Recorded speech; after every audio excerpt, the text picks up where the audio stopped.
Happy New Year. I'd like to welcome everyone to the Citrus County Planning and Development Commission public hearing for January 6th, 2022. When do you guys want? Oh. I can find it. 2021. Imagine that. If you would like to join us at this time, I invite you to please stand for the invocation and remain standing for the Pledge of Allegiance. Dear Lord, please give us the grace to be understanding, patient, and tolerant. With these attributes, we can conduct our work in a manner which will be pleasing to Thee, our county, and its residents. In the Lord's name, amen. Amen. I pledge allegiance to the flag of the United States of America and to the republic for which it stands, one nation, under God, indivisible, with liberty and justice for all.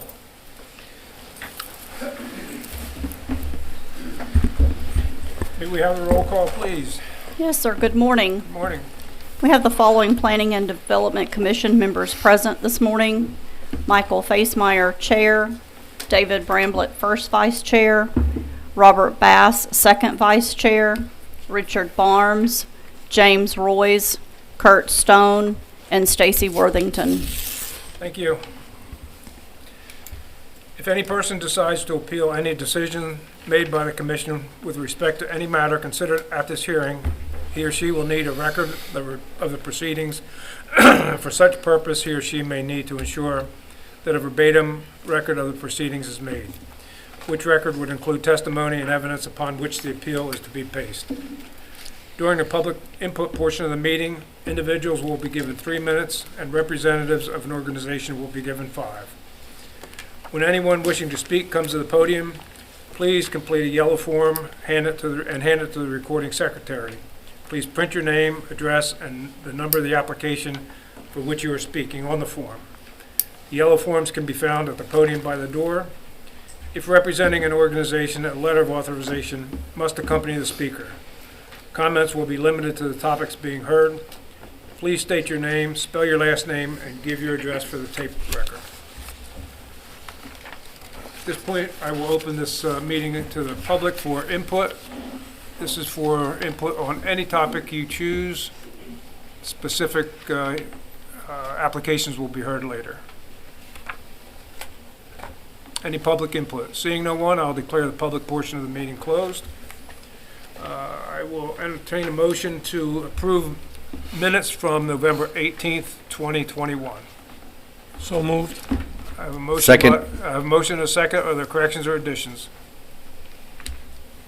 Hearing none, all those in favor signify by saying aye. Aye.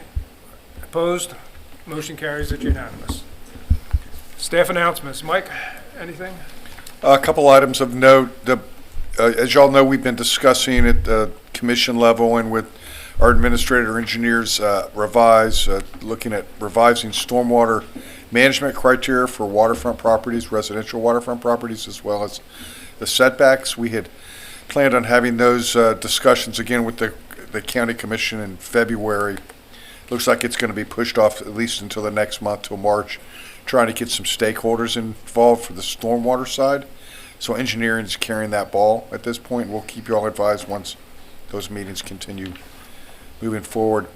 The other two items that y'all may be interested in is the Rfqs and Consultants we've selected for the interchange management areas.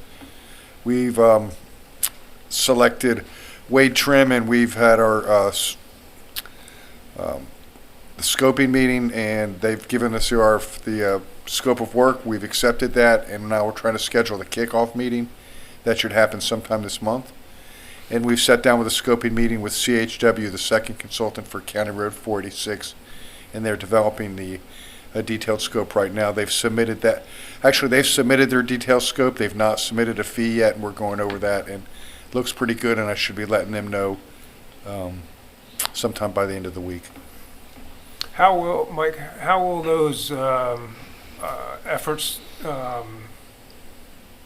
be different or similar to what we went through with the Cardinal interchange? As far as meetings with y'all, it'll be very similar. We've set aside, I believe it's 5, maybe more meetings with stakeholders, area residents, people, folks like the Chamber and Economic Development Council. There'll be a work session with the PDC There'll be a work session with the county commission, and then there'll be the public hearing process for land development code changes, any comp plan amendments that may come out of that. There'll also be public hearings for that. At that point, it'll be pretty standard of how we do process regular, changes to the comp plan and land development code. How long do you think that process will take? So the first one with Wade Trim, they've estimated, I believe it's about a 6-month time period. 486 is, I think, going to be a little bit more complicated and probably carry us into 2023. Great, thank you. Other questions from Michael? Joanna? Yeah, Happy New Year to all of you. I'm glad to see you back. We had no term expirations this year, including you, Ms. Scragg, as well. Good to have all you for another year. Our reorganization meeting is in February, your first meeting in February, so we'll be electing a new chairman and vice chairman at that time. And with the absence of the county attorney, I will start with ex parte communication. If anyone has any ex parte communication for CPA-AA 2103 or CPA-AA PUD 2116, I'll start with Ms. Worthington. None. None. None. None. Site visits on both? None. Site visits on both. Thank you. Thank you. Time has arrived for public hearing on first application, which is CPA AA 21-03. Would the applicant please come forward? Brief introduction. Oh, I'm sorry, I jumped ahead. Go ahead, Vicki. You can do yours first. Good morning. I'm Sorry, sorry. Mr. Stillwell. He's raring You to can go. still come forward, but You gotta stay any longer. Good morning. This request is to remove an expired master plan and revert to the underlying GNC land use. Here is an aerial view of the subject property. Here shows the surrounding land uses. Here is another view of surrounding land uses. This is a view of the property from West Gulf to Lake Highway. This is looking west on West Gulf to Lake Highway. Here you're looking across West Gulf to Lake Highway. And here you're looking north on South School Avenue. And this is the land use as requested. thank you. Mr. Stillwell? Good morning. For the record, my name's Clark Stillwell. My professional address is 320 South Highway 41, the Brandon Bank Building in Inverness, Florida. I represent Groveland LLC, the applicant. With me today is the principal in Groveland, Mr. Grove. Basically, the total site size for this piece is 7.3 acres, more or less. The front 331 feet of that is GNC. It used to be more GNC, but that GNC was taken by the expansion of State Road 44, approximately 25 feet. It's 465 feet of frontage. And again, the depth of the GNC is 331, and that is derived from the historical 400-foot commercial corridor that the county adopted way back in 1975 and carried through with their mapping policies in the 80 zoning ordinance, the 86 comp plan, zoning comp plan, and even into 1990. So the parcel has a mixed-use split of MDR on the back or the north and GNC on the front. As you know, historically, we've had split uses on State Road 44 in this corridor, and they have resulted in a number of amendments expanding that.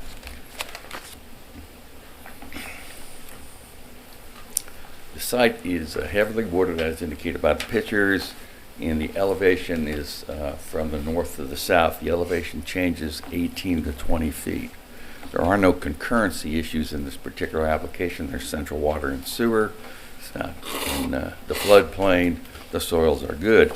But the elevation does dictate that any type of drainage retention for any type of development, even on the existing GNC, is going to be to the front of the parcel along State Road 44. We got a lot of good engineers, but I've never seen them move water uphill with success. So that's what you're looking at as you develop this site. And also when you're looking at the development of this site, I would expect that you're not going to see an access on State Road 44 and it's going to be off School Avenue. That's identical or exactly what occurred with the Salvation Army site. You've got a road cut to the west for the retail nursery, and then the Salvation Army site across the street. They don't have an access on 44, so when developing the site, you can expect that the access is going to be back further off of State Road 44. And per your code, that could be as much as 200 feet off that site. More problematically, it'll match the Salvation Army. The site is in the Central Ridge area. It is within the planned service area, which are two key factors in defining where commercial land uses go. To the west is GNC, to the east is GNC, to the south is 44 and the state forest, and then we have MDR to the north, and that's the 2.17 acres we have an issue here. So who's got my PowerPoint? Is that you? She's had a little technical difficulty. We'll move forward now. And you've got a clicker there too, I think, on the podium, the gold. There you go. Well, let's go back to the aerial. Thank you. So you can see the Salvation Army site. You can see the retail nursery site. Note the retail nursery site goes much farther into the MDR district than this particular site if you approve the application. And then, so moving right along. This is the current GFLO map, and you can see the MDR, which we seek to change on the north part of the parcel. Next one is the LDC Atlas, thank you. This identifies the LDC Atlas area that's going to change if approved. Thank you. Next one. So this shows some surrounding land uses. It's similar to the county's earlier map, but the significance here is if you look to the west, you can see GNC industrial goes as far back as we proposed. If you look to the east, you can see GNC goes farther to the north beyond what the applicant here proposes. Next one, please. Okay, this is the proposed land use. Thank you. Next one. This is the elevation map, and we talked about this, and the staff report talks about it. So this is going to dictate that the drainage is going to go to the front of this parcel, which further impacts any ability or impacts the ability to put it to a GNC type use, even in the existing district. All right, next one, please. Well, go back to that one. I'm sorry. You see further to the east, you can see the developed parcels where they have put their drainage in the front as a result of the elevation in this particular corridor. Thanks. Next one. All right, this is, we're trying to give you a perspective on how deep the GNC goes on the 44 corridor, and this is to the west. You can see the identified parcel. The next one is to the east, and you can see the identified parcel, and you even have industrial going further beyond 400 feet in this area. All right, next one, please. That's it? That was it. Great. Within the framework of our application, there's a specific policy and future land use element on where to locate new GNC, okay? And there are about 5 criteria. I'm not going to walk you through what those criteria are because I know you read the application. And what we've answered each one of those. Each one of those, we meet that particular test. Central water and sewer, no issues of compatibility as identified by these maps within the planned service area and on an arterial road, and it services a basic district. By increasing the GNC on this particular parcel, you give the site more flexibility given its topography issues. with this 400-foot corridor that we've had for all these years, the result has been a plethora of strip commercial zoning up and down 44 US 19. If you add additional acreage, that allows more site flexibility, better, more quality uses than a strip commercial center. So that's what's motivating this.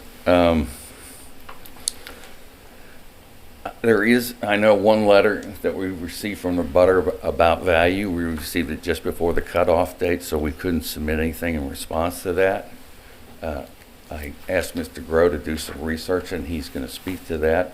But I can tell you that what we found on 11 of the lots that are on these maps, using the PA's records, not anyone else's, just the PA's records, 10 out of the 11 lots have had an increase in value in the last year. The gentleman that wrote the letter saying he was concerned about impacting his value, appraised value went from $8,500 to $12,000 on his lot in 1 year, notwithstanding the fact that he abuts to an industrial parcel and a GNC parcel. And I point that out because that goes to the issue of compatibility. What's the test? This test is a statutory test. And I can speak better when I... That is the ability of two land uses to get along over the long term without either diminishing the other. And this map shows that these districts, this residential area and this strip along 44, have been able to meet that test historically, and this is not going to change that. So if there's not any questions, I'll be glad to answer them. Questions from the board? Questions from staff? No, you answered my questions. Thank you. And I just want to say this. You know, people always say, well, we'd like to see a PUD, okay? Well, you could throw a PUD up there, and then you're guessing the market. You're trying to figure out what the market's going to say. And then if you guess wrong, you got to come back and modify the PUD. Commercial development in Citrus County historically breaks down 50% office in GNC and 50% typical GNC type uses. This isn't going to be a car dealership. It's going to be some type of retail office use. It's just a given the location and the size of the parcel. So when you say what's going to go there, it's going to be just what that corridor has in it, a mixed use. But I would suggest to you that with greater depth, you're not going to see that typical strip type use. Clark, I do have one question. You talked earlier about access and maybe being 200 feet off the thoroughfare. Can you review that? Well, first off, FDOT has separation standards for driveway cuts. And given the fact that the retail nursery has 2 driveway cuts right next door, and one of them's pretty much on the property line, and the fact that the Salvation Army did not get a cut onto 44, I don't expect this parcel will get a cut onto 44. So that frontage is given. So then that means you're going to have to come off School Avenue, whether it's the existing 3.3 commercial or the additional commercial. And there's the Land Development Code has a setback off of that, and it could be as much as 200 feet. The more logical and likely outcome is it will match the Salvation Army's driveway coming off of School. Thank you. Yep, that's good. Any other questions? Thank you. May we hear from staff? Joe, he's going to do this too. Oh, He had another presenter, he said. okay, I'm sorry. I didn't mean to cut you off. All right, thank you. Good morning. My name is J.J. Grove. I live at 2227 East Hampshire Street in Inverness. As Mr. Stillwell, I'm going to call him Dr. Stillwell, said, I'm the owner of Growland LLC. I just had some information I wanted to read into the record. I acquired this site in 2008. And as you know from the topographical maps, the site slopes severely north to south. I've had an engineer out to look at it, Dr. Mike Wilburn, and that's one of the reasons, or the main reason, why I was coming forward for a change, because the elevation directs the stormwater to the front of the project, really taking away the most desirable part of commercial property is your road frontage. The physical feature plus the prior FDOT taking 25 feet of the front of the property, again, is the reason for the request. The other thing I wanted to address, I've been provided a letter of a residential abutter objecting to the potential loss in value. As a developer in this county for over 12 years, I don't accept that premise. All large roadways in Citrus County have a GNC strip, which often abut to residential. Both uses have prospered since 1950. The plan and the LDC is amended. I went back and I looking at the property appraiser's website at the land in that area at 11 different pieces of property. The particular property, the gentleman who wrote the letter went from $9,600 in value in 2020 to $12,900 in value in 2021. So I can't agree with that letter, if you will. So my goal, and like Mr. Stillwell said, is to provide economic development in our county. That's the ultimate goal. But I need to be able to maximize the use of the property that I have. Again, I've owned that property for a long time. I've paid a lot of taxes on that property, and I want to make sure that, we develop it to the best use. And I would appreciate your thoughtfulness on what we're asking for here this morning. Thank you. Questions from the board? Questions from staff? Thank you. Thank you, sir. Thank you.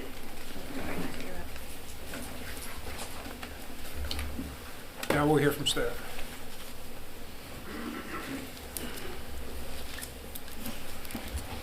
Good morning. Joe Hockadell, Principal Planner. Morning, Joe. This application is requesting to change a portion of the subject property from medium-density residential to general commercial. The portion under application is about 2.67 acres, roughly, of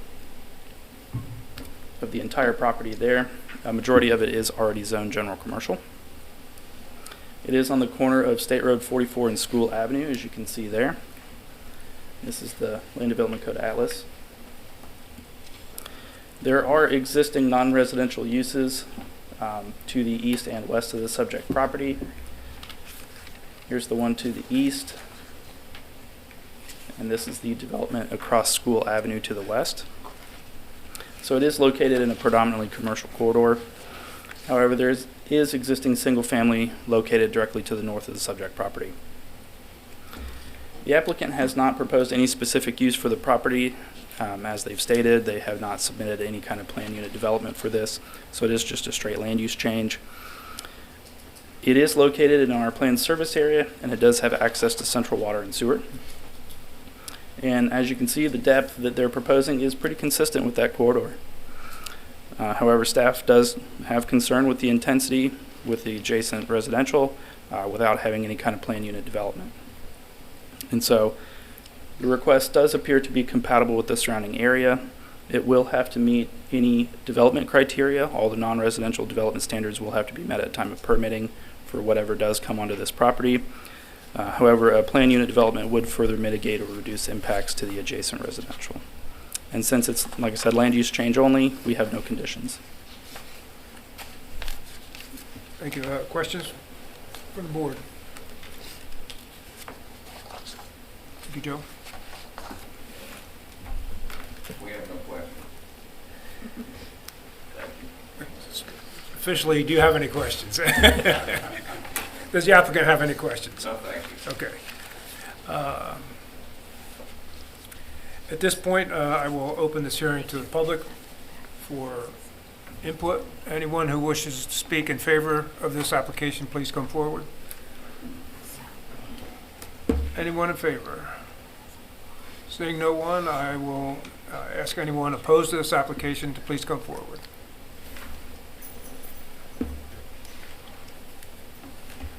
Thank you. My name is Christine Lafferty, Lafferty. I live at 407 South School Avenue. I've lived there for over 20 years, and I am concerned about this change in this residential area. There are several issues, in my opinion.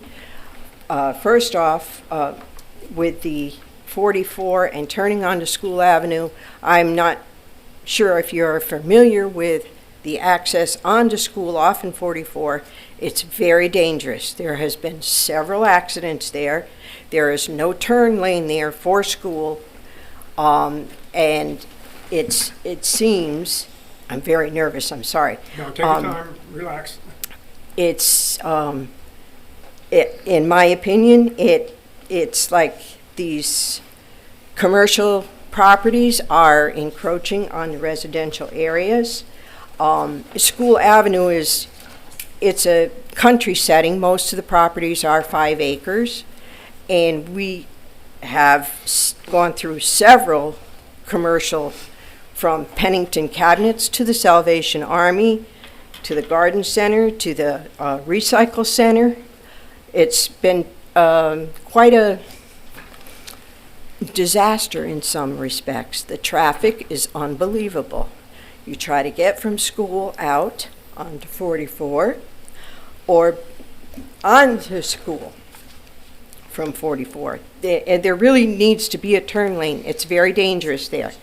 And the fact that there's no real intent here, what he intends to do with this property, and it is going to be an entrance off in school, not off in 44. That's what it appears to me. So I'm very concerned about this, and I hope that you reconsider or consider not approving this application at this time. Thank you. Thank you. Next speaker, please.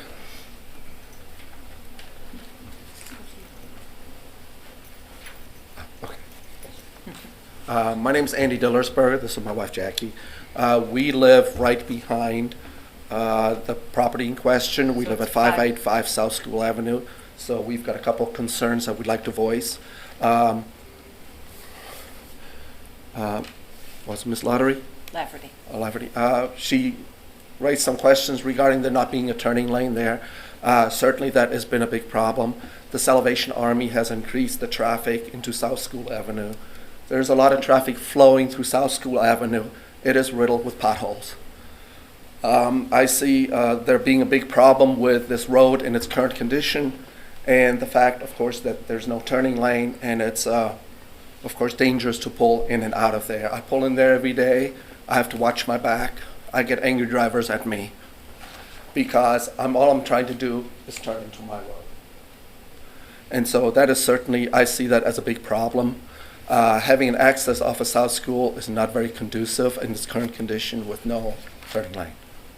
And there's something you wanted to add? We just have concerns about a lot of the impacts that this change in zoning could have on our property, on the neighborhood.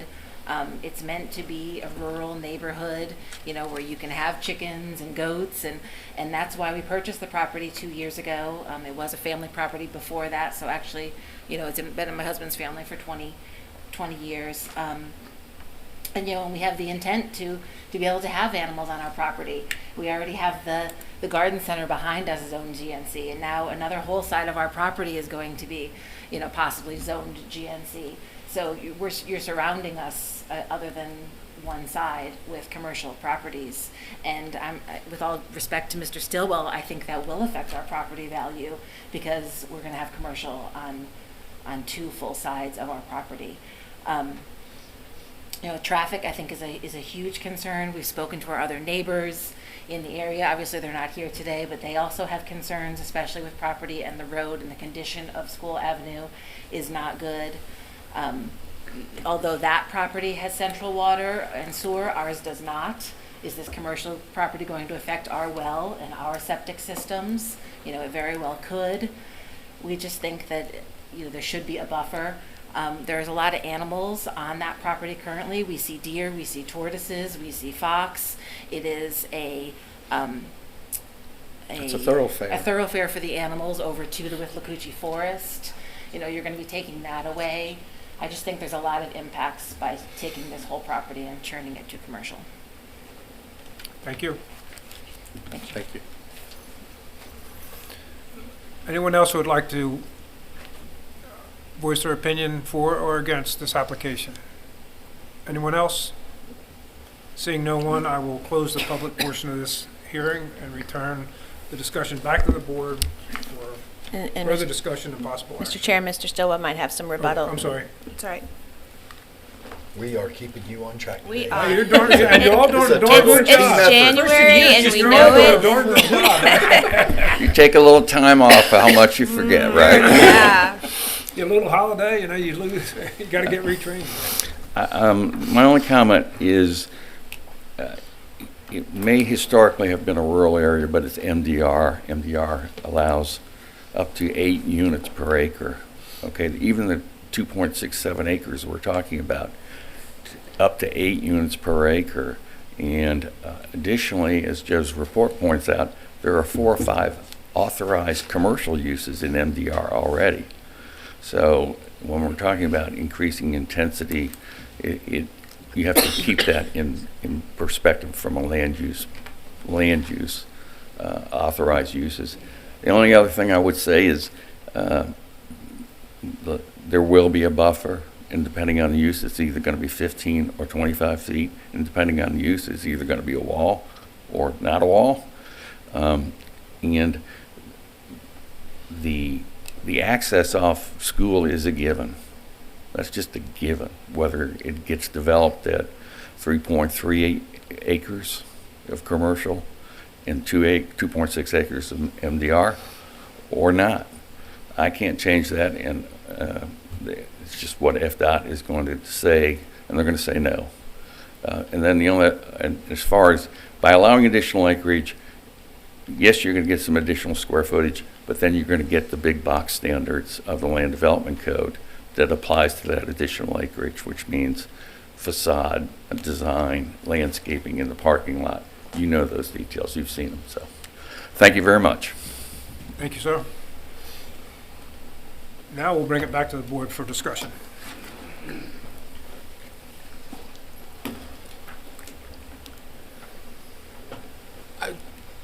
My only comment is in regards to the PUD. I've heard Attorney Stillwell's position, and I've heard staff's position, and obviously we've heard the residents as well.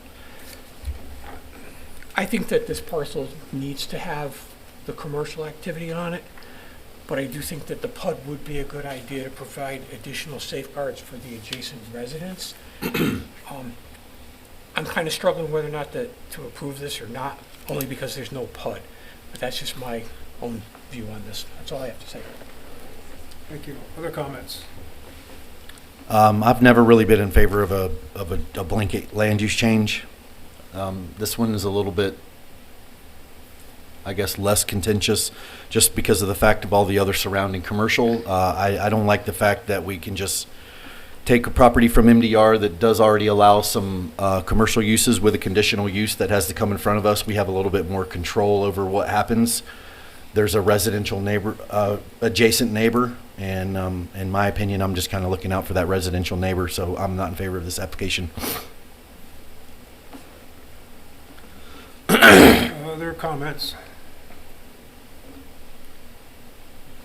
I will entertain a motion for approval or denial.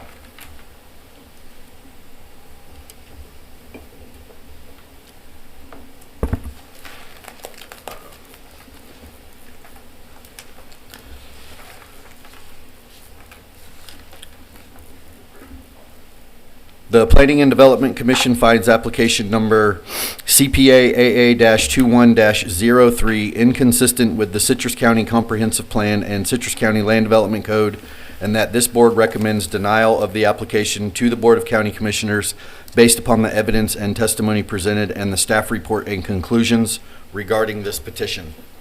I have a motion by Commissioner Bramlett. Do we hear a second? Second that. I have a second by Commissioner Barnes. Commissioner Barnes. Further discussion?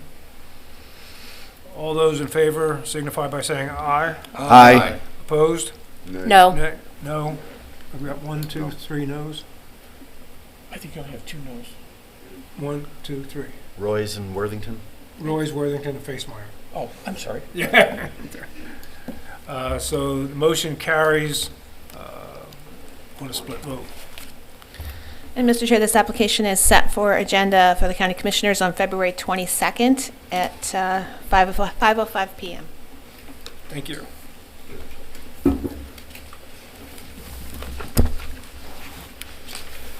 So time has arrived for a hearing on CPA AA PUD 21-16.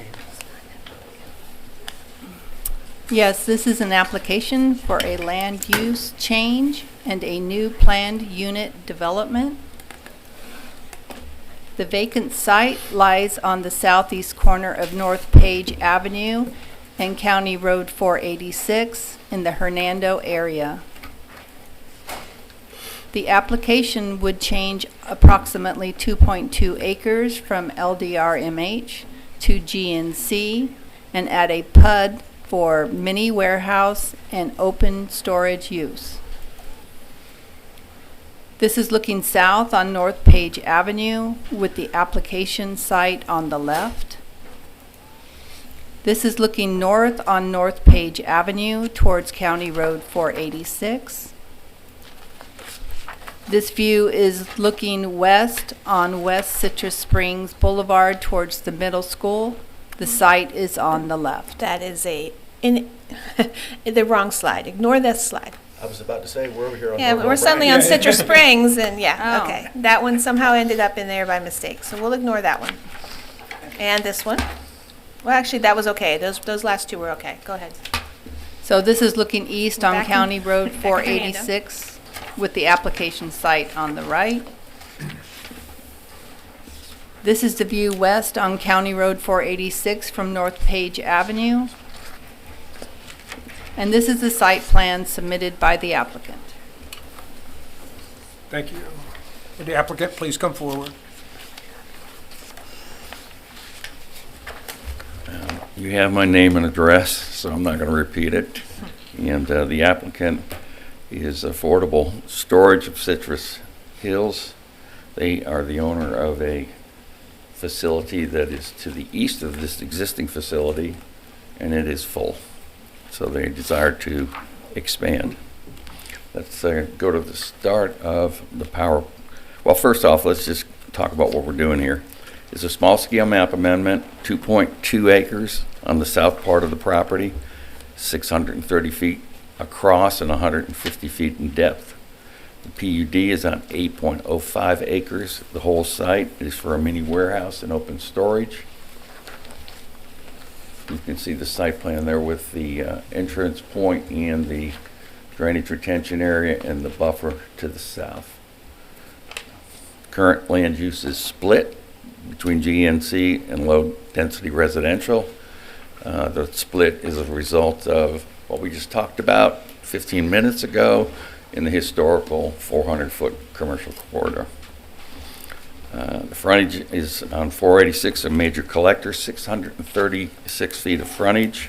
GNC is to a depth of 360 feet, and the depth on the parcel total is 553 feet. It's on a collector road, County Road 486. There is Page Avenue to the west. There is a full median cut, and we'll talk about that when we discuss the site plan at Page Avenue. Otherwise, the rest of the frontage is all a raised median, not suicide lane, but a raised median.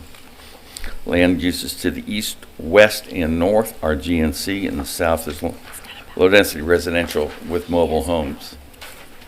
It is in the central ridge. It is in the planned service area. Those areas are designed for high-intensity type uses. There's central utilities, and there are no concurrency issues, no environmental issues. The topography, and we'll go through that with the PowerPoint, is similar to the site you just spoke to. At the north, south end is the highest point, and then it slopes severely towards the road. Again, directing the drainage to where Mr. Wilburn has put it, abutting Page Avenue. The issue of the land use and expansion of DNC is controlled by the PUD, which asks for many warehouses. If you think about authorized commercial land uses under your code, and then you try to put them in his perspective of what's the most intense and what's the least intense commercial use, clearly things like nursing homes, assisted living, many warehouses are less intense than retail or other type of commercial uses. So the PUD is going to limit this to a use that has very limited off-site impacts. Any lighting is going to be hooded under your code. What I mean by that is there's a light, so the light just comes straight down and goes in. The landscape buffer on the site plan is 15 feet. The significance of the elevation is these mini warehouses are approximately 12 to 14 feet depending on design, and this falls off to 20 feet. The houses to the south, you're going to have the wooded buffer, and then what they're going to see is perhaps the top of the first building, and then the rest won't be visible. The PUD, let's go to the PowerPoint. Yeah, unfortunately, we're getting it on a thumb drive. There's a lot to learn, so we're learning. They do have a copy of your PowerPoint in their packet, and we're getting it brought to us on the thumb drive. I do apologize, Mr. Stilwell. Okay. We're learning. We're learning. It's a tough job. Let me get mine out and see what I put in it. Yeah, they do have it in the back of your packet. You'll see the I know. applicant's PowerPoint. I was. We're getting it on thumb drive, so we can follow along. But Well, as you can see, the first one's the aerial. The second is the survey. The third is the legal for the area in question to be changed. The fourth one is the topography map, and that speaks to the issue that I just spoke to. The fifth one on your map is the traditional G-flow map and LDC Atlas maps, and we designate the area to be changed. The sixth map is a 500-foot of butter map, and who falls within the framework of that. And then the storage, or the site plan, is the seventh map. Now, two issues on the seventh map that we want to address is the access off Page that leaves 636 feet of no access on County Road 486. Now, the client could come off of 486, but the county's not going to grant a median cut. They're not even going to grant a restricted median cut. They follow FDOT policies. FDOT funded this road, and the median cuts are basically, full median cuts are a half mile apart. So if the client were to access onto off of 486, you not only have more turning movements on that roadway, but you also have the issue of large RV type vehicles and the ability to make that turn. So, and the second, in that regard, that ties into the deviations. Mr. Wilburn prepared this site plan. can you go to the site plan? The county The site plan. engineering commented they thought the distance back on the throat off of Page Avenue should be perhaps more. He's not here, but I'll rely on his expertise in that plan. I will say this, if we have to go 200 feet back onto the road, okay, this cross-access issue becomes even more problematic for this site. This is a mini warehouse site. Storage and security are the essence of what these people do. And so we've asked for a deviation from the cross-access standard, basically saying, you know, you get the benefit of coming off a Page and using the full median cut by not requiring cross-access. And then if you look at, and I wish this was available to the public, but if you look at Mr. Wilburn's We're expertise. loading it now. Apologize. We got it. Well, I'll hold it up. He has diagrammed here what it takes for a large RV type unit to make a turn at that full median cut and go east on 486.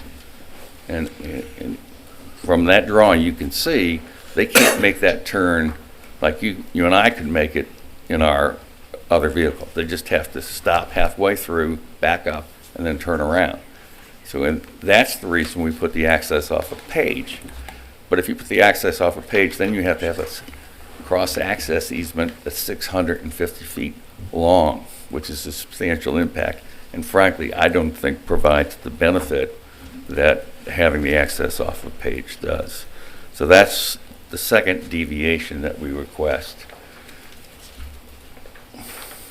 We now have your PowerPoint up there, Mr. Stillwell. My apologies. No, that's okay. Whatever you want to show. Okay, we probably can go through it a lot quicker now. That's the aerial. Thank you. Next one, please. Survey. Thank you. This is the legal for the area to be changed. You can see the size of it there. Next one, please. This is the area in question. You can see some GNC comes further back on the parcel to the east than this does. All right, next one, please. Now, this is the Land Development Code Atlas, and we designated the area to be changed. Next one, please. A butter map, 500 feet, and the use map there. All right, next one, please. There's the site plan. Next one, please. This is the turning radius that I just spoke to, that Mike Wilburn prepared. And it just basically shows these larger vehicles can't make that turn at the full median cut. If we were to move the access point down to the east, you would have this on 486. By allowing access off of page and not putting access on 486, you avoid this traffic issue. Next one, please. And site plan. Next one, please. That's the last one. That's it. All right, well, I thought in my PowerPoint that there were two photos. Do you have these? Mm-hmm. Yes, they do have Yes, those. we do. Okay. Those two photos show the existing RV and mini storage property to the immediate west, and it shows their cross-access, or should I say it shows their lack of cross-access. That particular piece of property is fully fenced on all four corners. And on the west, on that particular piece of property, west boundary, you have a fence, you have a drainage retention area, and then you have a road that stops. So we're not asking for anything more than the guy across the street has when it comes to cross-access here. Any questions? Questions from the board? You mentioned two deviations. I only saw one. Well, The cross-access that we're talking about. the depth of the access, the depth of the access is commented upon by county engineering, and they think that maybe it should be 200 feet off of 486. Mike's not here to answer that question. It's a technical question. But what I'm telling you is the further you push that, if that is a deviation, the further you push it south, the more it brings it more closer to the residential area, which I don't think is a positive. So if we keep it up front where it is now, That's related to the cross-access though, right? Yep. Because they're saying if you allow cross-access, it has to be outside the fenced area, which means you're going to have to bring the throat access further to the south and then have cross-access across the front of the property. right, 650 feet of something, of a road. Well, actually, cross-access could be wherever they want to put it. Doesn't I mean, have to we be the could front. put it on the very south of the property, but if you did that, it serves Well, no... it says it has to be outside the fenced area though. Yeah. So, Right. Condition number 5 talks about both deviations. okay. Can you elaborate? I'm sorry. It's not my time No, yet. that's okay. No, I'm just, See, you're contagious. I was just thinking out loud. Did you have a question? Anything Joanne? else, David? I did if they're done. Other questions from the board? Yeah, Joanna, can you questions just elaborate a from little bit staff? more on the cross-access, why you don't want to provide it? I heard Mr. Bramlett talk about the driveway apron, but taking that out of the equation. Okay. First, cross-access works great for retail. It works great for offices. And it works great for new development, going next to new development. When you try to retrofit something, okay, cross-access becomes really problematic, and you know that. In the case of many warehouses and storage, they're selling security. And what you're saying here is the front 25 feet of this property, or the rear 25 feet of this property, or the middle 25 feet of this property is going to be open to the public to use it to go to a single-family residential lot to the east. What you do by approving this site plan is you preserve no cuts for 650 feet on 486. There'll be no one pulling out in front of anyone traveling east on 486 from a commercial road cut. They'll be coming off Page Avenue, an existing road cut. And the second thing is these storage units, there's the mini warehouse component, and then there's the component for the storage of these large RVs. They can't make that turn. So if you put an access point in the middle of this piece of property, or you go all the way further down to the east end, you have people making problematic turning movements onto 486.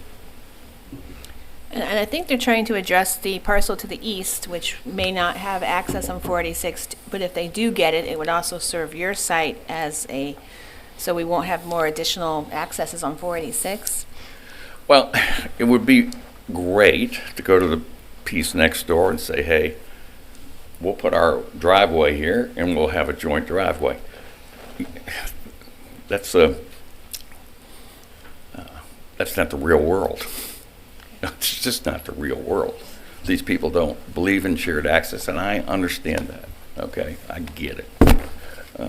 It may be great from a land development perspective and, a view from 10,000 feet up in the air, but the real world is people don't want shared driveway access on the property line because then you get into who's going to pay for what. Who pays for the maintenance? Who fixes the potholes? That sort of thing. So I'm trying to preserve a segment of 486 here with no turning movements for a good stretch, okay, and minimize traffic issues at the full median cut. And that's the purpose of it. If there was a full median cut in the middle of this piece, it would be a different story. But I can't get a median cut there because, again, your code says a half mile for a full median cut and a quarter mile for a restricted median cut. I view it as the best solution to access. Thank you. Thank you. No other questions. Okay. Thanks. Thank you, Mr. Stillwell. May we hear from staff?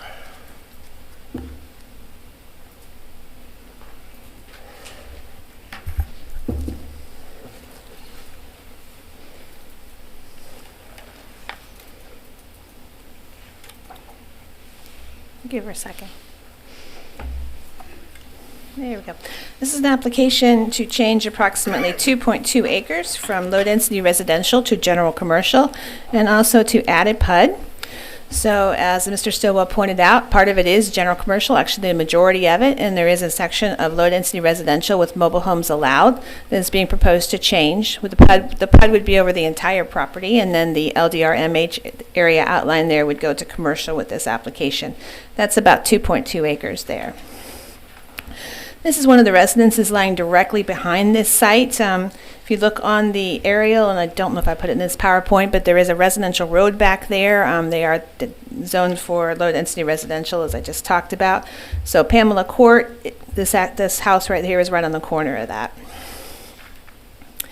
This is an existing mini storage across Page. This board did approve this particular development. It has open storage and mini warehouse buildings. That big yellow area there in the front is actually a future mini warehouse that also has been approved.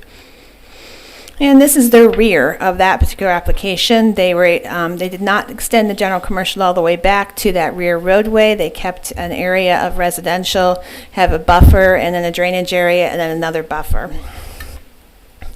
This is the site plan proposed by the applicant. You can see that there's not cross-access to the east. Mr. Stillwell addressed that. There are 3 large self-storage buildings and 3 covered RV storage areas, and then a 20-foot wide buffer there to the south. They are required to have at least a 15-foot buffer to the south. They are proposing 20 feet. And there's the access point there on page. Engineering has pointed out that it should be farther down to access this. That would require redesign. That's something they can work out with engineering, the way the conditions are proposed. I wanted to try to do a side-by-side comparison as best I could. This is not an engineered scale perfect thing, but I wanted to have you look at the application across the street. So across the street, you can see that they did fall short of verts. They have a large green space area there and did not push the commercial back. And then right across the street, they are proposing this application to go pretty far back to the south of verts. That would be all commercial, even though it's not really being used for commercial. It's proposed for a buffer. So 2 things I wanted you to see on this. One is that this particular applicant across the street did provide cross-access to that site to the west, and also to see the extent of the development there to the south. Again, this is the zoning. So cross-access, you've heard that a lot. Mr. Stillwell is correct that the median cut is certainly entering into things. I'd point out that one reason for cross-access is this guy right here. You don't have to have a shared driveway apron like you talked about. That absolutely, I'd love those, but those aren't common.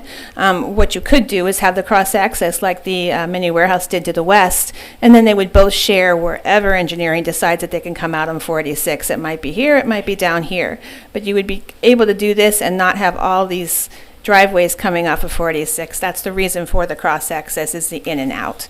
However, they have designed it differently to not provide that cross-access point. That's up to this board if they want to choose to do that. There are some proposed conditions in here. And as I talked to earlier, condition number 5 talks about cross-access shall be provided or not. That's up to this board. And also that they must meet the throat distance requirements. That's the setback from 486. Again, that does give them some allowance with the county engineer to discuss that. Proposed condition number 1 talks about this would be up to 96,000 square feet of mini storage and an RV boat storage as per the site plan. Condition 2 is access to the site shall be from North Page Avenue. Condition number 3 does have a lovely typo. The project should be a 15-foot wide type C buffer along the east and west property boundaries. On the south property boundary, they are proposing 20, so absolutely, let's do it at least a 20. And then a 25-foot is required on the north side on 486, which they are showing. Number 4, all site lighting shall be positioned and shielded so as not to illuminate adjacent properties. That is in the land development code, but when you have a use like this, abutting residential, it's always a good idea to just put it in there as well. Condition number 5 I talked about with the cross-access, and conditions 6 and 7 are just allowances for minor modifications if they choose to do so. That's it.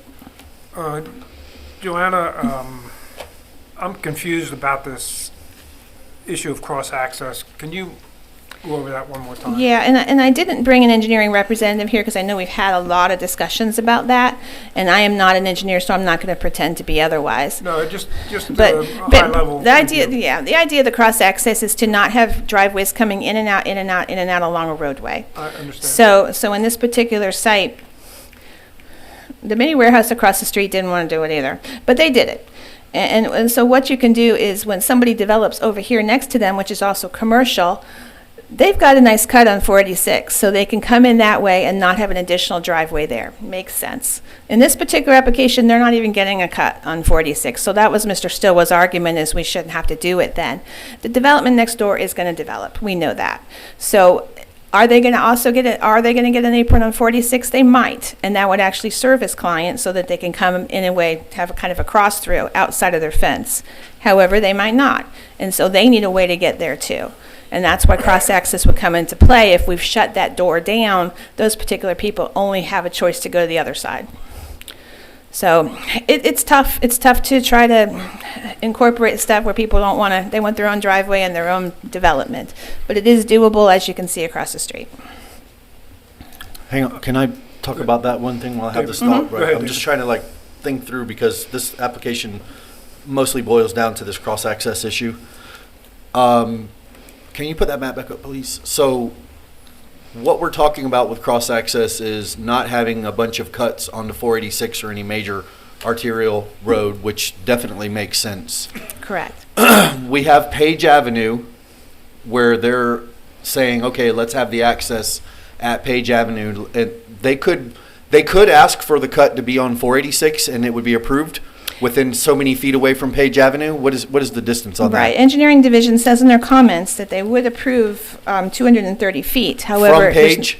From Page, from the pavement. So that's roughly half in the middle of that property, because it's about 600 They something could feet. do it, but Mr. Stillwell's argument, not to argue for him, was that there's not a median cut here. Right, and that makes sense. Yeah, I Right, and then understand. they're also, you can't make the turn with the RVs. that Right, you saw that Mr. diagram. Well, okay, so the cross-access part, I'm just trying to wrap, you just said, if they provide cross-access to go across this property, then the people that access the subject property could also access it through that cross-access. Right, the idea is to go two-way. It's a two-way But in thing. turn, they would be just driving right past the property. They would drive right past an access to go onto a different access.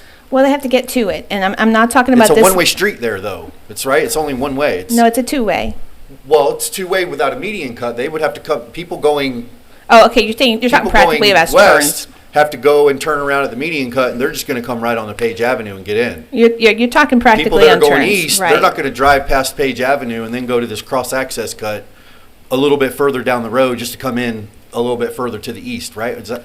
You're correct on the median cut. The median cut does throw a wrench in things here. The idea is to try to provide access for these people. So if I'm visiting the mini storage, I don't go back out on 46, or visiting whatever shows up next door. But you're right. The median cut also enters into this. Right. So that's something you Right, have to so consider. for the cross-access, he's in essence eliminating one of the driveway accesses onto 486 that the cross-access is in turn trying to eliminate. They're already doing that. So in this, this is the conversation we always have with cross-access. Mm-hmm. It always ends up being, because I don't think cross-access is very in the box. It's not very, it's just black and white, because every site lends itself differently. And this particular site, in my opinion, doesn't lend itself to cross-access. Can you pull up the aerial? It's in the coordinator PowerPoint, please. I should have put it in this one, but did not. I want to show the median cuts if it's visible there. You're exactly right, Mr. Bramlin. It is not a all should, all shouldn't. Right. Agreed. And I see my more engineering people on the board nodding a little bit on that. Yeah, cross-access is always contentious, and it's always very discussed, and I get it, I understand it, it makes a lot of sense, but I believe, in my opinion, it needs to be one of those that needs to be taken and it needs to be studied on each particular application, kind of like we're doing right here. Right. And determine what's the best outcome for everybody. Right, and I can tell you that engineering statement was they cannot support the deviation. I saw that. Period. But I understand your comments. If we can get the aerial up, great, but did you have any other questions? Obviously, you've got you've got the throw-it distance, which they can work out with engineering as far as the setback from Page. And then the other item is that it extends farther south than, of course, the mini warehouse across Page, as far as the land use change. I have one additional question. Thank you. Since this is adjacent to recently approved operation, business of the same type, are you confident that the buffers and the lighting are going to be consistent with the previously approved project? They're going farther south. So I think lighting, they have no choice. They have to keep lighting on there. As far as going farther south, that land use change, that does make me uncomfortable. They're not using that for anything but buffer anyway. I feel better to have that there. You can see somewhat a median cut there. It looks like it's 2 parcels down right there to the east. Come on, this little thing doesn't like to work well. Right below the B in Norville Bryant, right there. So that looks like it's 2 parcels away. So this guy doesn't also have a median cut. So he also would be advantageous for that person to have some cross access as well. Thank you. Other questions from the board? Commissioner Bass? In regards to the driveway location for the proposed development, I would hope that the engineering division would look at putting the driveway opposite the driveway that is for the other development across the street. It would make sense. It would move their detention basin around a little bit, but it certainly would make more sense to create a small four-way intersection versus having these 2 T-offset intersections. I'm also concerned on the ability for these vehicles to make it around the site. They've indicated that they have trouble making the U-turn, which I totally understand, but you are doing some sharp 90-degree turns around this development. I hope that Dr. Wilburn has taken that into effect, that he's looked at all the turning radii around the entire parcel so that they can adequately enter and exit and still be able to back up their RVs or their boats into the storage facilities. And there's that small wetland pocket. I hope that he's also adequately taken that into effect in his detention basin design and calculations. I wish he was here so we could get and those. we'll let Mr. Stillwell answer those questions. Absolutely. Okay. Any more Thank you. questions for me? Nope, Other that's questions? it.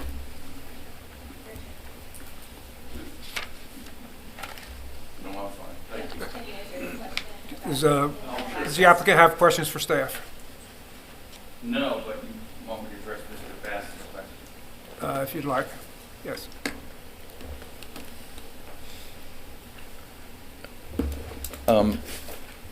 The internal pattern for driving, it's not indicated, but it's going to be one way, okay?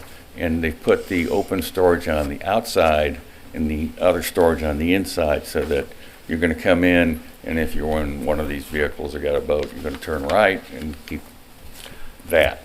That's the internal. And perhaps we should put that on the site plan so that it can be seen. As far as matching it up, it's probably a good idea, and I take that as a positive suggestion. The drainage retention area could either, one, be brought further back. I prefer not to do that, or it can be made deeper and more, the walls. You know what I'm saying there? Yep. Can you just clarify, is it covered storage for the RV or uncovered storage? The covered RV storage, what that means is basically there's no walls, there's a roof.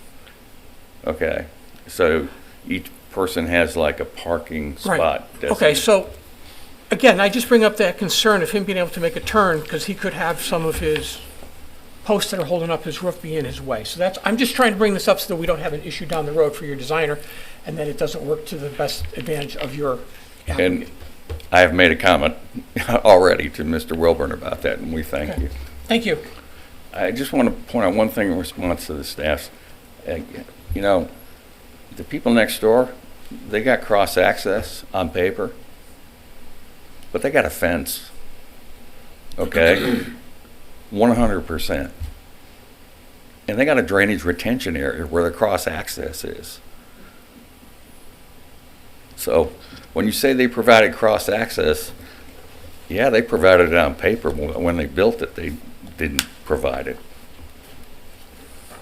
And I want to say this also.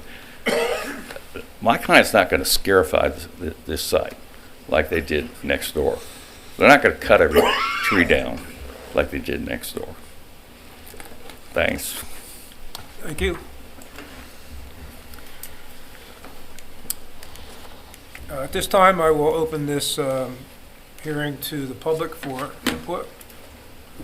Anyone here that would like to speak in favor of this application, please come forward.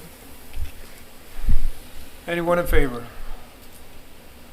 Seeing no one in favor, anyone who is opposed to this application, you're welcome to come forward.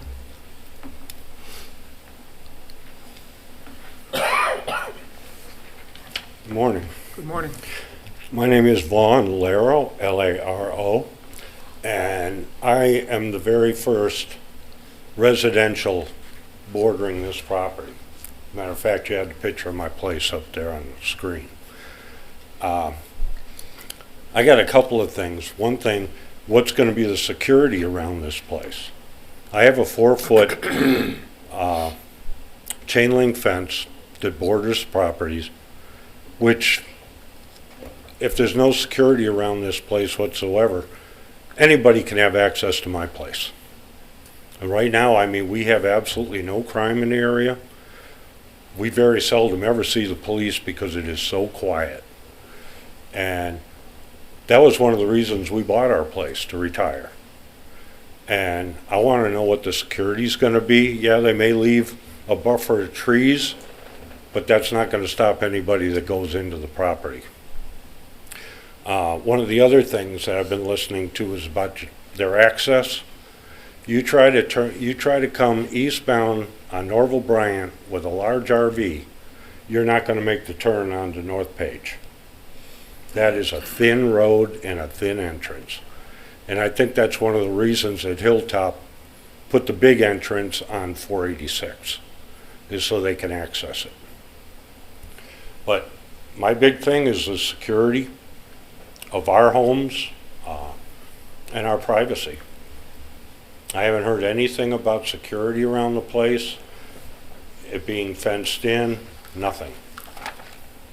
And that's my big concern, you know, is our families, our privacy, and the quiet that we have, is that we keep it that way. And that our homes aren't flooded with light at nighttime. Because it's a beautiful area, and I don't have a problem with commercial. But, you know, we haven't even seen plans of this or anything except for what just got put up. Thank you. Thank you, sir. Anyone else would like to address the board?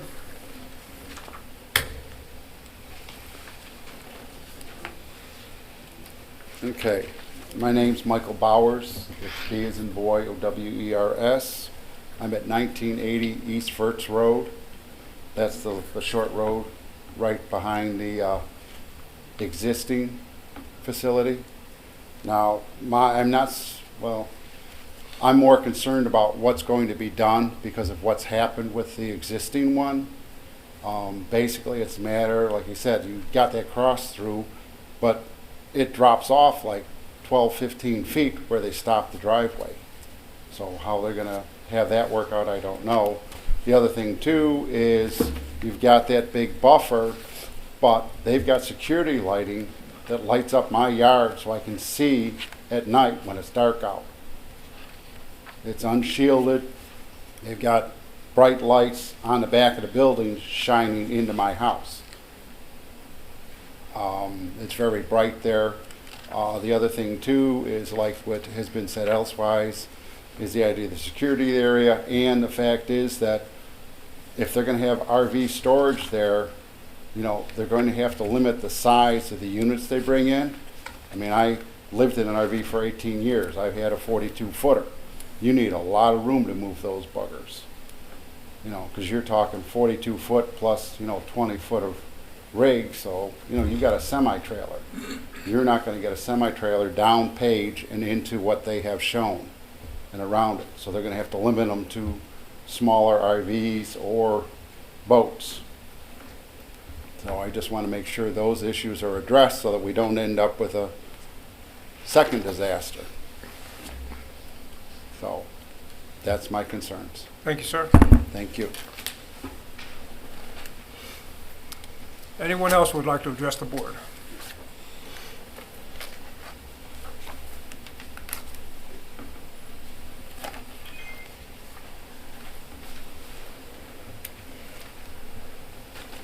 Good morning. My name is Paul Doherty. My address is 2133 East Pamela Court.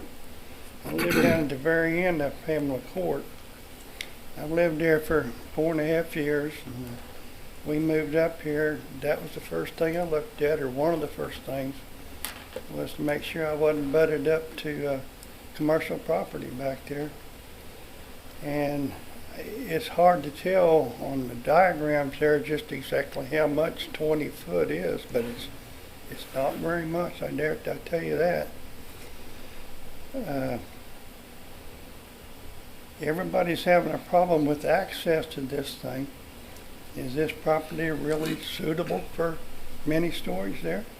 If they can't get into it, there's no sense building it. That and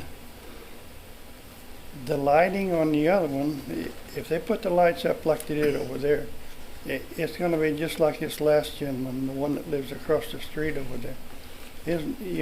We're not going to have any daylight, nighttime left. It's all going to be daylight. They said they come out to adjust those other lights. It didn't do any good. It's still, bright daylight. So the other thing really concerns me. You're talking about having access out there, 24-hour access to get in these things. So they got motor homes out there. What's to say at 2 o'clock in the morning they come out there and crank it up? 20, 30, 50 feet from my bedroom window. That's not something I've retired to. Thank you very much. Thank you, sir. Is there anyone else who would like to address the board?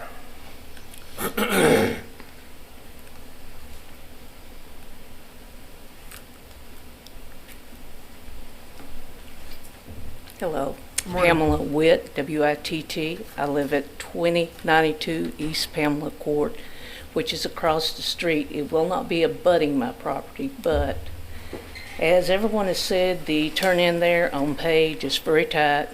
People with SUVs, just the regular SUVs, are on both sides of the road. As far as moving the entryway on back onto the part of the property that you want to change to commercial, you're putting it in my neighbor's driveway, so to speak.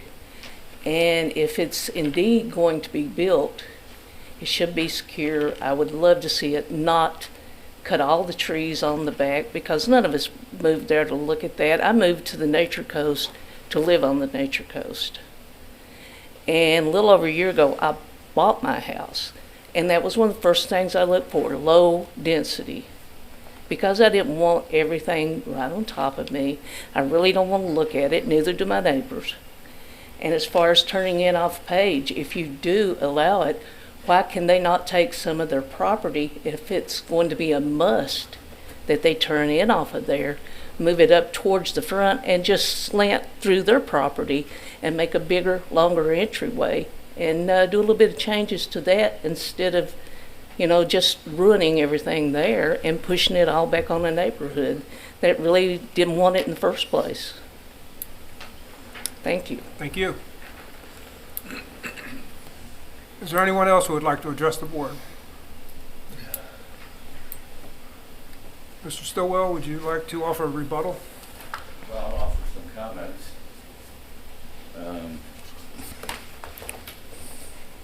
What's the biblical term? Don't put the sins of my brother on me. Obviously, look, the site to the west scarified the site completely before they developed it, took every tree off it. That's not going to happen here. They put up a 100% security fence all the way around it, which we will do, sir. That answers your question. It's on the site plan, it's in the footprint, it's in the text. 8-foot fence. You know what I'm talking about, you okay? Security fence. Yeah. I would say to you, if these folks, in addition to that 8-foot fence, want a regular fence, go with it. You know what I'm talking about? The white or panel fences across the south boundary. We're okay with that. The peak hour for these type uses is actually Saturday morning from 10 to 12, according to the Institute of Traffic Engineers. And if you think about it, that makes sense. These sites are, they do have 24-hour access. You pull up, you hit your code in, the gate opens automatically, you drive in, the gate closes. But peak hour, is on weekends, which you would understand when people generally want to use their vehicles or get to their boats or whatever. And going back to the cross-access, I'll be fine if I can have the same, my client will be fine if we can have the same type of cross-access deal next door got. We'll put our fence up, and I guess we'll complete it when they complete theirs. I don't know how that happened, but they got paper cross-access, but not real cross-access. And in our particular case, we're offering to you, I mean, you can split this piece of property into 100-foot frontage for GNC lot. That's 6 lots, each one having a road cut on 486. That's not in anyone's best interest here. So it's a low-intensity use, which would be far better than some other commercial uses. Any questions? Questions from the board? I'm obviously not an engineer, but I would, affordable storage, they've been in front of us probably, 5 or 6 or 7 times. How many of these units do they own around the county? I am proud to tell you that affordable storage is the 7th largest ad valorem taxpayer in Citrus County. Right, so they have quite a few of these, and then I would just say, there's been a lot of question, and it does raise suspicions, I will say, about the access onto page with these large rigs that they're talking about. But my guess is that Mr. Wilburn and the owners have done their homework and sharpened their pencils, and they're not going to create an covered RV storage and then not be able to get in with RVs, right? I'm sure. I'm not an engineer. Michael designed it. He designed the one next door. And remember the project in Hernando we did, the old metal building up on the hill, and they converted it to storage, mini warehouse, and an RV? You were there for that one, Mr. Bramlett, I know. They all run together, Mr. Stillwell. Okay. All I can tell you is that PUD for that RV, an affordable project, the cross-access was conditioned on the other site being developed. And that was approved. Right. Just food for thought, okay? And that goes to your point that this cross-access stuff, it's very, very site-specific. Thank you. I do have a question, and it may be in the... I'm sorry, Mr. Faismeyer. All I know is the code says the lighting is hooded. And what that means is if this is a property line and you put your light right here, okay, the light goes in and it goes straight down. Yeah, and that's not hard to do. That is really not hard to do. I don't understand why it's not happening next door. My question is more simple than that. The hours of operation, is this going to be a 24/7, or most storage units have a 6 o'clock in the morning till dusk access? Something During like the that? day, yeah. That's generally what affordable does around the county, yes. I mean, one of the... he spoke about 4 a.m. in the morning, Right, cranking up your RV. That's really the meat of my question, Yeah. the heart of my question. So, I have a question. That's a fair condition if you want to make that a condition, Mr. Faismeyer. I think my client can live with that. Mr. Stowell, you mentioned traffic engineering before. Did anybody ever do a survey or anything on how many accesses will be per day based on the size of the operation? All right. You said most of them are on weekends and all that, so surely they must have. So, okay, what I'm speaking from, there's a book called The Institute, published by the Institute of Traffic Engineers. It's like 5 volumes, and they have 100 land uses in there. And you open it up, and you find RV and mini storages, okay?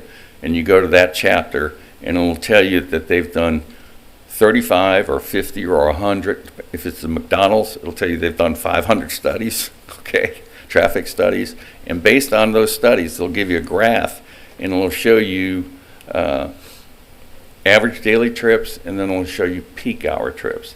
So the encyclopedia that we use doesn't speak to whether it's 5 acres or 20 acres or 100 acres. It just speaks to number of trips per unit.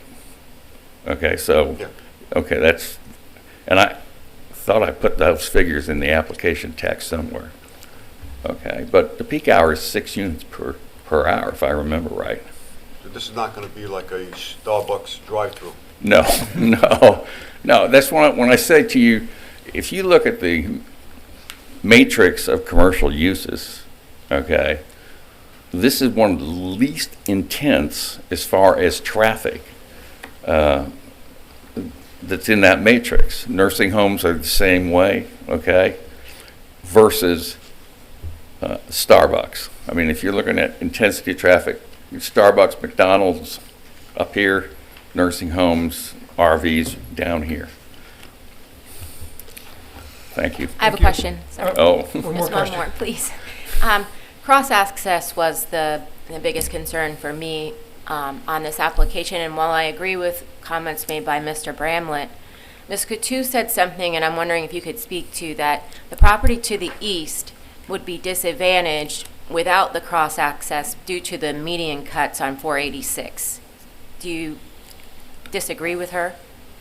Well, you know, this is, when we get into this kind of discussion and full median cuts, I hearken back to the debate we had on further down 486 that turned into a basic war, okay, with the county commission and people driving through parking lots to get the full median cuts so they could access from, instead of having to turn right. It's a function of the use, okay? But I do know in that other situation, the hearing officer found an inordinate burden was placed on that landowner to have that much traffic going through their project. And that's a concern. But it's just a function of what the use is. If they do a small retail center, I don't know. You know, to get to the benefit of the full median cut is you can make a left-hand turn. The question becomes, how far do they have to go to make a left-hand turn to go back to the west? And I'm looking at a map and I see some sort of turning driveway, what, 1/8 of a mile there on the very edge. So I don't know that it's going to be a huge disadvantage, or it'd be a huge disadvantage to my client. I know that. Okay, thanks. Thank you. Thank you. And other questions? Thank you. Lost track. We're back. It's time for the board to discuss this application and take possible action.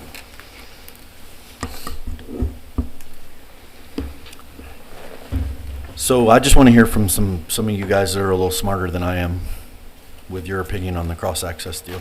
Well, I don't know about anybody being smarter than you. Well, we have some engineers on the Well, yeah, on the panel, and that they always chime in with good information. Do you have any words of wisdom? Cross-access median cuts on Norval Bryant.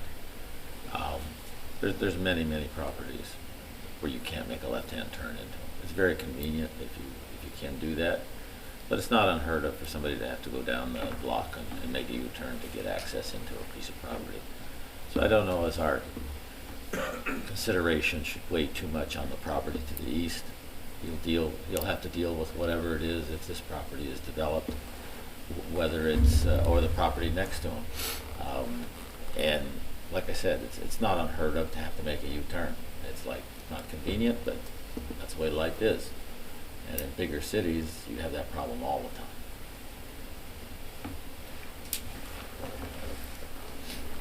I don't have a real big issue with not having to cross access. I have more of an issue of being able to access Page.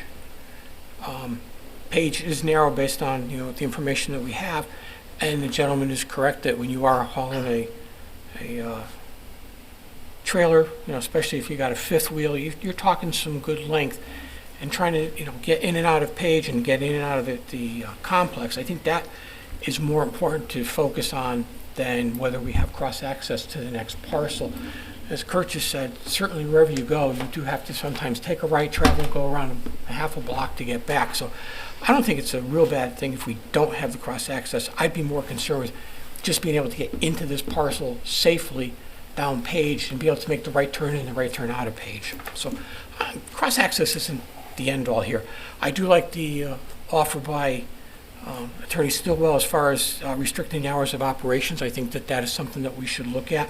Maybe restrict them from 6 a.m. to 10 p.m., 6 a.m. to 11 p.m., something like that.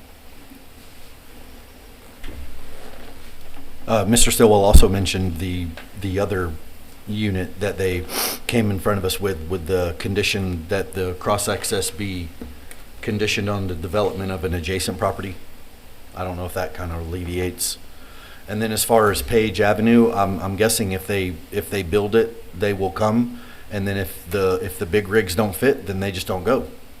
Right? I mean, it only takes a couple of times to figure out that, hey, I can't get my rig in here. It's not going to work. So they're just going to have the sizes of the units that'll fit. So, I mean, I'm looking at Page Avenue. I see they've got nice pictures of it here. It's got a pretty wide shoulder on both sides, and it's all cleared out on the side on the storage unit that they put in. I do like the idea. I'm sure staff will let engineering know the access adjacent from the other access. That even creates more of a turning radius, because now you have two driveways with the throats that gives a little bit of an area where you don't have to drive off the edge of the road and when you do your turn in or out. So is it, I'm kind of thinking out loud with this question, is it the responsibility of the developer to make sure that access, can adequately handle big rigs, or is it engineering? Engineering will review what the developer provides at permitting. So they'll have to demonstrate that they can, that what they've the turning in that they provided in the internal access can be met for the use. But So it they'll would have be to, reviewed by engineering? they'll have to demonstrate that at the time of engineering, yes. Permitting, excuse me. right, so there's a fail-safe Yes. Yeah. measure in place. Right. I mean, they're not going to develop something that and then go, oh, Yeah, we forgot. It's not gonna work. We can only get Right. little cars in there. Right. So I mean, it's With regard to the topic of operation, have we done that with other facilities, Joanna? We have, and our noise ordinance talks about 7 a.m. to 10 p.m., and we can use some hours like that if that's acceptable to the applicant. That's what the common, we've done that on a few applications that abut residential type areas. I like that, but I don't want to do something different for this application than we've done for others. Does that work for Mr. Stillwell, 7 to 10? Not in our noise ordinance, it's up to you. Are we saying restrict access completely during those times? It's hours of operation. The hours of operation, meaning someone on duty, because this is a 24 access. Meaning open. Meaning Right. somebody to come and fire up their RV at 3 o'clock in the morning. Right. That's what we don't. That would include gate access for someone that So rents. it would not be gate, well, the gate would just only work during those hours then. Right. Yeah. Dave, the storage unit that I rent, I have that restriction there. It's from 6 a.m. to 10 p.m. That's the only time that the gate is allowed, so that you're not bringing in that additional traffic at night. And Okay. I'm not aware of anybody having any big issues with that has Right, a I get rental it. unit. Yeah, and it's adjacent to the residential neighborhood, so I mean, I think that's fair. Commissioner Stone? We have in the past approved cross-access within a piece of property to be dependent upon the adjacent development, as Mr. Stillwell has pointed out. That seems to be reasonable, in my opinion. You can build a driveway and then you can drill holes in it and put a chain link fence across it, and if you really need to open it up sometime in the future, and that could be years, if ever. So I don't see that as being an exceptional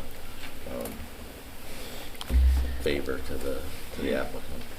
Except that the site plan doesn't warrant any kind of driveway over there right now. Right, that they would have have in to front of redesign. you. Right. They would have to redesign. And although he's saying it's on paper, the mini storage does have cross-access. It's there and it's constructed. It may be fenced right now, but it's outside of their main fence. So it's there. They didn't really get a pass on it. but making it contingent upon being opened for the east, that's fine, but their current master plan doesn't have any kind of driveway near there. Would that fall within the limited changes that they are allowed based on condition number 6 or 7, whichever was whichever one it was? Right, I think it's going to be really hard because of where their buildings are. I mean, they literally have to eliminate a buffer or move a building, and neither one of those would be minor modifications.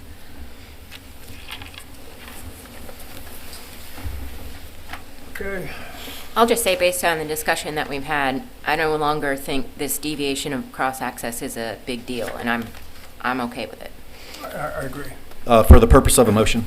Commissioner Bramlett. The Planning and Development Commission finds application number CPA-AA-PUD-21-16 consistent with the Citrus County Comprehensive Plan and the Citrus County Land Development Code, and that this board recommends approval with the conditions that we'll hammer those out here in a second of the application to the Board of County Commissioners based upon the evidence and testimony presented and the staff report and conclusions regarding this petition. And then the conditions that I am going to include in my motion would be the amendment to condition number 3, where the 15-foot wide type C along the east and the west and the 20-foot buffer along the south. Just correct that 20-foot on the south side. I'm not going to include condition number 5 with the cross access in this motion. And I am going to add a condition for access for management hours between the hours of, what did we say? Was the consensus 6 and 11 or 6 and 10? 6 and 10? Was that what the code was? The code was the doors ordinance is 7, but 7 to what? 7 to 10. 7 to 10. He's talked about 6 to 10. That's so up 6 to the 10. board. And you said management, but I think are you saying you told Okay. total access, or you're saying they can't work from 6 a.m. to 10? Oh, I whatever you were just talking about, Okay. the access to the Customers or residents. Okay. Hours of operation. hours of basically. operation, right? Okay, and then condition number 5 not only had the cross access, but also the throat distance separation from page. I want to leave that. I want to leave that throat distance. I just want to strike the cross access. Right. thing. So the first 2 sentences will go away, and instead the access must meet the throat distance requirements of section 7140C of the LDC. And I would add, unless otherwise authorized by the county engineer, to let them have some time to talk. Right. So they can hammer those Right. the location of it, and if it's going to be adjacent to the one across the page, which seems right. to make the most sense. And one more thing Mr. Stillwell offered, and that's up to the board, is the PVC vinyl fence along the south, not vinyl, but PVC fence along the south property line with abutting the residential. I'm not going to include that because it's heavily wooded, and he's telling me that they're not going to cut all those trees down. That's a 20-foot wide, and it's also going to have a fence. So in my opinion and in my experience, If he wants to do it, he can, but we're not going to require it. right. Okay.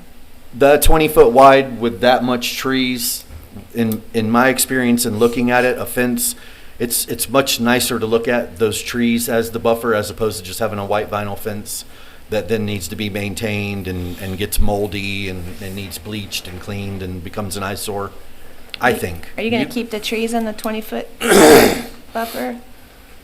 The code says that we're yes, why cut down to put that and put in? Right. Yeah. Yeah, you're not going to cut down a natural vegetation and then plant that's going to cost money. You would be surprised. I know, I get it. Grading-wise, all the time. Can we just say to keep the Right, that's what I'm natural getting at, vegetative is- buffer then, right, the 20-foot natural? 20-foot natural vegetative buffer, can we go with that? I mean, it's crazy to have to pay money to Right. cut it down. I'm just trying to. I just Believe want to me, do the I best to agree. protect the adjacent neighbors. I agree, and it just doesn't happen, unfortunately. Okay, I Okay. like that. Okay. So that's going to be condition number 9. We would add condition number 3 with the 20-foot type C around the property boundary as a natural vegetative buffer. Okay. Yeah, we can modify that. So you have 8 conditions of approval. 5's been modified quite a bit. 3 we just talked about, and then you've added the hours of operation from 6 a.m. to 10 p.m. Yes. Okay. Do I hear- That's the motion. Do I hear a second? Second. Second by Commissioner Worthington. Further discussion? All those in favor signify by saying aye. Aye. Opposed? Motion carries unanimously. And Mr. Chair, this application is also going to be heard by the Board of County Commissioners on February 22nd. Thank you. Anything else from staff? Michael, anything else? Joanna? You have 4 applications on your next agenda. Your packets are in front of you, including a very large PUD, so that will take a lot of deliberation. I appreciate all the efforts y'all give to this. Looking ahead, on February 3rd, we only have 1 application, but that will be our reorganization meeting, so if you don't come, you may be nominated for chair, so watch out. Thank you. Thank you. I'll entertain a motion to adjourn. So moved. Do I hear a second? Second. All in favor, signify by saying aye. Aye. We stand adjourned.